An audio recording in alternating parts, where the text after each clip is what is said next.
está chegando a Denise Campos de Toledo com a entrevista do dia. E vamos falar mais agora sobre os possíveis efeitos do pós-cessar-fogo na guerra Israel-Hamas. Eu estou aqui com o André Laich, que é presidente executivo da Estânia with Us Brasil.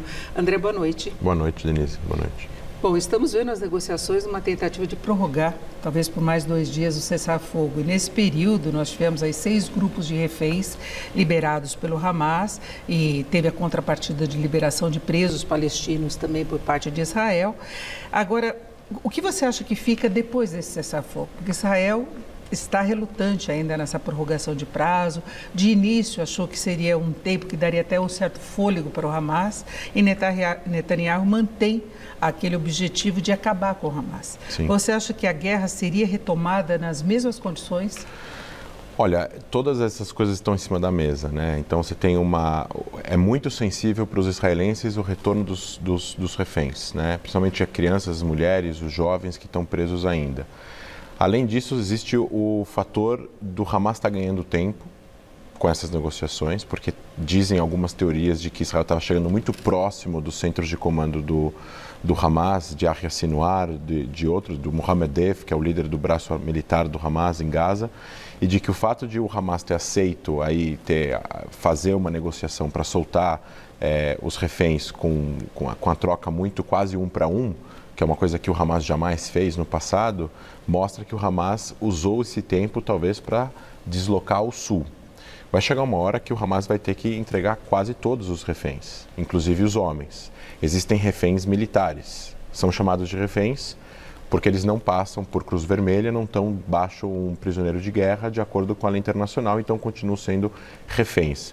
Mas vai chegar uma hora que eles vão precisar encontrar, por exemplo, os 40 que eles não estão sob controle do Hamas. Existem 40, 50 pessoas que foram sequestradas que estão nas mãos de criminosos, de civis que entraram em Israel e sequestraram, aproveitando a deixa, né, a brecha que aconteceu no dia 7 de outubro e sequestraram pessoas para vender. E tem outros grupos também, E tem outros grupos. Tem a Jihad Islâmica, tem pessoas, o Hamas tem pessoas, mas tem grupos menores, né? Podem ter até células do Estado Islâmico que sequestraram pessoas, porque tem alguns vídeos que estão circulando agora de pessoas cantando a música do Estado Islâmico durante o atentado de 7 de outubro e deixaram bandeiras do Estado Islâmico, pelo menos 2 bandeiras. Então, toda essa parte do reféns é um dos objetivos que Israel declarou quando começou a guerra, dia 7 de outubro. O outro objetivo é acabar com o Hamas, que aí, se me permitir, não é um objetivo do Netanyahu especificamente, é do gabinete. E o gabinete tem aí, inclusive, o Gantz, que era o líder da oposição, e o Gantz, junto com o Gallant, junto com outras pessoas que têm mais experiência militar que o Netanyahu, no sentido de tem que haver uma resolução onde o fim do conflito é o fim do Hamas. Agora, há essa possibilidade, de fato, de se acabar com o Hamas? Porque a gente vê que tem substituição de lideranças, tem sido uma constante, né? O Hamas chegou ao poder em 2007, né? na faixa de Gaza, e ele vai tendo essa substituição. Você vê a condição, por exemplo, matando as lideranças, de se acabar com o Hamas e limpar a faixa de Gaza, como seria o objetivo? Para que exista terrorismo, precisam ter dois fatores: capacidades e motivações.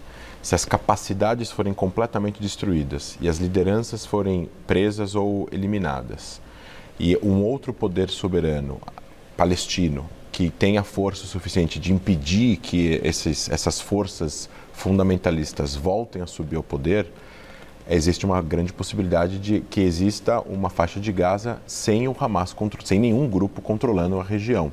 Só que isso é um processo, que não é do dia para a noite. É um processo que numa Gaza pós-Hamas, é possível encontrar todo mundo? É possível encontrar todo mundo. A faixa de Gaza é um lugar pequeno. Agora, isso a custo de uma continuidade do conflito armado. Existe uma outra possibilidade, o Hamas se render, entrar para a OLP e participar das eleições e aceitar as negociações com Israel. Que é bastante difícil. Que é bastante difícil porque o Hamas deixa de existir como Hamas. Ele passaria a ser uma outra coisa. Mas o Fatah também fez isso na década de 90, quando aceitou a existência de Israel e assinou os acordos de Oslo. O problema, a diferença no caso, é que o Fatah não é religioso, ortodoxo, no caso, fundamentalista, e o Hamas é. Então, se o Hamas fazer isso de uma forma brusca, vai entrar um outro grupo que vai preencher o vácuo, como a Jihad Islâmica, que pode, por exemplo, não concordar com o Hamas abdicar das suas armas. E teria o radicalismo da mesma forma. E existiria o radicalismo da mesma forma. Então, tem que existir. O Hamas pode se render, e aí a guerra acaba, eles entregam os reféns, ou o Hamas pode continuar lutando, ele provavelmente vai querer continuar lutando, porque ele vai continuar cantando vitória, ele vai continuar tentando encontrar essas brechas de cessar fogo para dar uma certa sensação de vitória de acordo com a sua ideologia, sem se preocupar com o que acontece com a faixa de Gaza, sem se preocupar com o que acontece com os civis da faixa de Gaza. Agora tem uma certa resistência agora também, manifestações contrárias ao Hamas na faixa de Gaza, porque o ataque que ele cometeu contra Israel motivou essa guerra e a população local está sofrendo todas as consequências dessa guerra. Não é? Inclusive, há uma sensibilidade global muito maior em relação à situação humanitária da faixa de Gaza. Então, é possível que haja essa reação da população, por mais que haja opressão, por mais que haja adesão e essa mistura entre a população local e o próprio Hamas que está no governo. Sim, mas ao mesmo tempo eles não têm armas e eles não têm como lutar contra o Hamas sem armas. Eles podem até fazer protestos. Existem vários vídeos circulando mostrando frases de insatisfação de pessoas da faixa de Gaza ao que o Hamas causou, a essa destruição, à própria guerra, ao fato de você ter um monte de gente que teve que sair das suas casas, mas ao mesmo tempo isso não muda o fato de o Hamas ainda ser o poder soberano em parte da faixa de Gaza, ainda controlar civis palestinos, ainda ter o poder do monopólio do uso da força de uma certa forma. Então, assim, o fim da guerra precisa o mundo inteiro, inclusive as lideranças responsáveis palestinas, a pensar quem vai controlar a faixa de Gaza para que isso não volte a acontecer. O ideal seria se chegar à negociação para um Estado independente, assim como o Estado de Israel, os dois convivendo pacificamente, sem esse risco permanente. Agora, do mesmo jeito que o Hamas tem de lidar com essa situação adversa, Netanyahu, isoladamente, mesmo tendo o gabinete que apoiou a guerra, com opositores participando, ele tem uma situação pessoal de cobrança, né? Que é frágil e quando acabar a guerra ele vai ficar muito mais exposto. Com certeza. O governo dele não conseguiu resistir ao ataque. E havia informações de que isso poderia ocorrer internamente, de soldados aí, e os oficiais não levaram muito a sério. Tem a questão dos reféns, que ele vai ter que encaminhar muito bem, porque ele é muito cobrado por isso. E a situação política anterior também, não é? Sim. A situação política era uma divisão total, agora tem uma união total. O país nunca esteve tão unido, inclusive os próprios árabes israelenses, muitos deles se voluntariando no exército. Mas as pesquisas mostram que a maior parte da população quer que ele saia depois da guerra. Com certeza. Isso, as pesquisas, se as eleições fossem hoje, mostram a coalizão perdendo em torno aí de 20 cadeiras e não conseguindo se eleger com uma vasta vantagem para a oposição atual de Israel, junto com Gantz, que agora está na coalizão. Ou seja, num pós-guerra, porque o país está em guerra, ninguém vai querer eleições nesse momento, porque isso enfraquece o governo, enfraquece a própria guerra. Nem a renúncia, e o Netanyahu não é uma pessoa que tem o estilo de renunciar por responsabilidade.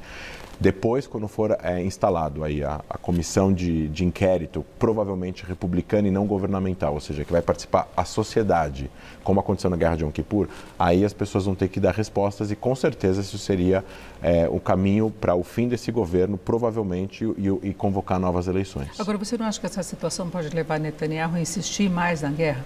Mesmo que possa haver uma solução negociada com essa participação do Egito, do Catar, os Estados Unidos estão cobrando agora um cessar-fogo por mais tempo também? Mas o cessar-fogo por mais tempo, por mais que o cessar-fogo seja uma coisa interessante para poder trazer os reféns de volta, e é importante, e a entrada de ajuda humanitária na faixa de Gaza, que também é importante, o fim do cessar-fogo significa o Hamas continuar existindo. Então, qualquer cessar-fogo precisa incluir o fim do Hamas. Isso pode ser resolvido por meios militares ou por meio de negociações. Se o Hamas largar as armas de novo, acaba a guerra. Aí o cessar-fogo realmente é cessar-fogo. Qualquer cessar-fogo sem o desarmamento do Hamas não é cessar-fogo. É um cessar-fogo por agora. Pode ser uma semana, pode ser um mês, pode ser um ano, pode ser 3 anos.